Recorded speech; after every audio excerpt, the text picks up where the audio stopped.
Assalamualaikum warahmatullahi wabarakatuh. Perkenalkan, nama saya Dilamirantia Pricia dengan NIM 1903060005.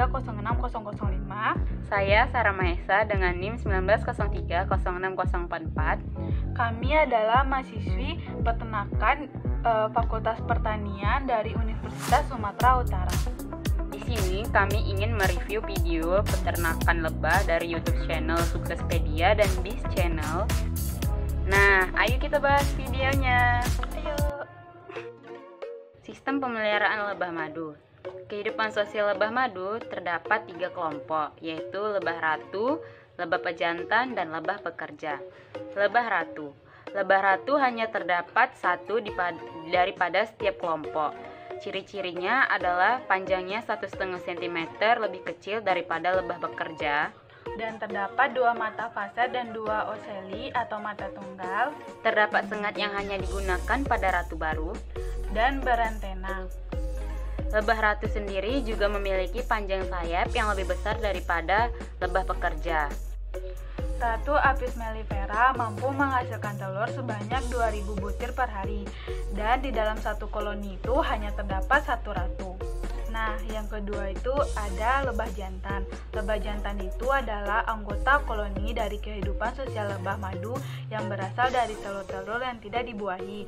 Jumlahnya pun dalam koloni itu berkisar dari beberapa puluh saja dan sampai beberapa ratus ekor.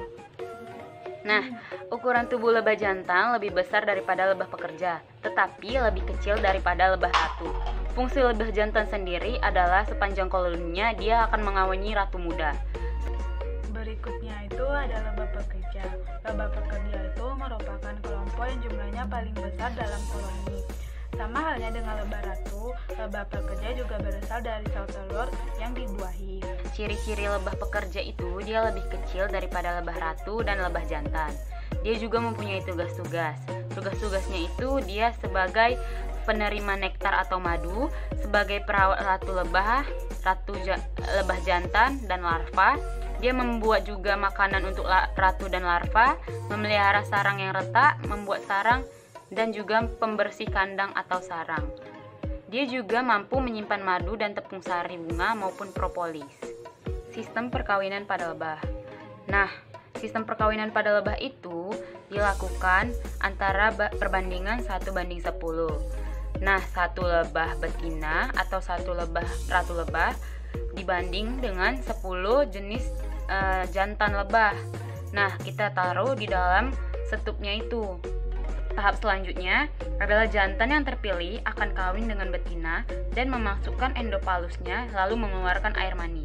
Perkawinannya antara lebah terjadi kurang dari 5 detik di udara atau sekitar 10 hingga 40 meter di atas tanah. Sekitaran peternakan Pak Antoni sudah banyak terdapat tumbuhan, pohon-pohon, dan bunga-bunga. Salah satunya itu ada pohon kaliandra. Pohon kaliandra itu banyak menghasilkan kandungan glukosa yang tinggi sehingga madu yang dihasilkan memiliki kandungan gizi yang lumayan tinggi. Jadi Pak Antoni tidak perlu lagi repot-repot setiap hari mengasih makanan lebah karena lebah bisa mandiri mencari makanannya sendiri. Saat kandang lebah itu harus mematuhi suhu. Suhunya itu tidak boleh terlalu panas. Jadi dia harus sekitar di bawah 15 derajat. Karena kalau panas bisa menyebabkan lebah itu pergi ataupun stres dan dia akan meninggalkan sarang tersebut. Yang kedua adalah ketahanan terhadap iklim. Kita harus menggunakan bahan yang kuat, kokoh, dan dia tidak terpengaruh terhadap cuaca yang panas, hujan, ataupun yang selalu berubah-ubah. Contohnya di dalam peternakan Pak Antoni dia menggunakan kayu durian. Nah, selanjutnya itu konstruksi. Konstruksi yang digunakan oleh Pak Antoni tadi yaitu stup yang terbuat dari kayu berjenis pohon durian. Sebelum melakukan proses pemanenan, kita harus memakai pakaian yang tepat agar terhindar dari sengatan lebah. Nah, cara yang pertama dalam proses pemanenan itu adalah yang pertama, singkirkan ranting-ranting yang ada di sekitar stup agar kita bisa memudah dalam pengambilan madunya. Yang kedua, ambil sisiran yang ada di dalam stup dan singkirkan lebah secara perlahan. Nah, yang ketiga itu adalah potong bagian bawah madu yang dipenuhi oleh bagian larva dan dimasukkan ke dalam tempat pengambilan madu. Yang keempat itu ambil kembali sisiran madu yang dipenuhi oleh bagian larva dan kemudian ikat dengan karet supaya agar menyatu dengan sisiran tersebut, lalu dimasukkan kembali ke dalam stup. Nah, untuk membedakan lebah jantan dan lebah betina yang masih dalam bentuk telur terhadap sarang lebah, kalau yang jantan, dia ada terdapat tonjolan yang bergerigi ke depan. Sedangkan untuk yang lebah betina, dia halus dan tidak ada gerigi-gerigi di dalam sarang lebah tersebut. Kemudian, Pak Antoni melakukan pengontrolan hama dan penyakit. Hamanya itu seperti semut yang selalu mengambil madu, ataupun juga ada jamur yang timbul akibat curah hujan yang tinggi dan lembab. Jadi Pak Antoni melakukan pencegahannya dengan membersihkan stupnya itu secara berkala. Nah, pada sistem pemasarannya, Pak Antoni mengaku tidak bermitra dengan siapapun dan dia hanya melayani orang yang datang untuk membeli produk lebahnya.